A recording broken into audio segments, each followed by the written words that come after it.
शीत दिने ठंडा कफ परी समस्या देखा जिबा स्वाभाविक। छोट पिला एवं वयस्क लोक माननकु बारंबार ठंडा कफ होइथाय। आजिकाली एमिति कि खरा और वर्षा दिने मध्य ठंडा लगी रही थाए। आजिर एई भिडियो रे ठंडा कफ खास परी रोगरु किपरि उपशम पाई परिवे एक सरल एवं इफेक्टिव होम रेमेडी द्वारा ताहा जानिबा।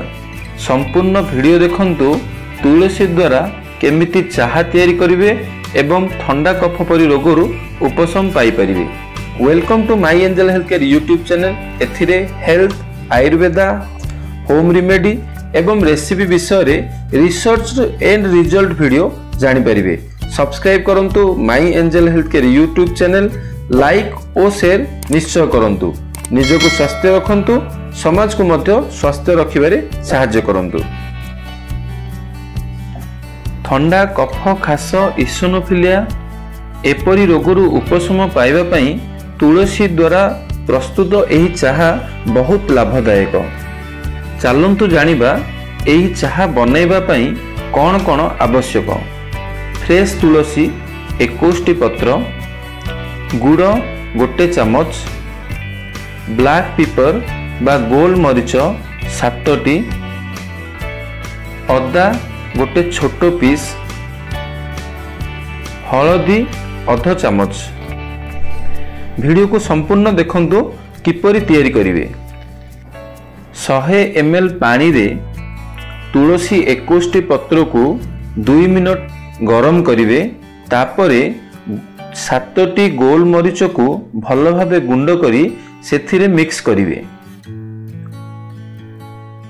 अदा को छोट छोट पीस करी काटिबे एवं छोट छोट पीस अदा को सेही गरम पानी रे जेउथिरे तुलसी एवं गोल मरीच मिक्स होईची सेथिरे छेचा होइथिबा अदा को मध्य मिक्स करिवे। 2 मिनट भल भाबे सिजिला परे सेथिरे गुड़ 1 चमच पकाइबे एवं हलदी अध चमच पकाइबे। 5 मिनट संपूर्ण एवं भल भाबे ताकू मिक्स करिवे एवं सिजाइबे।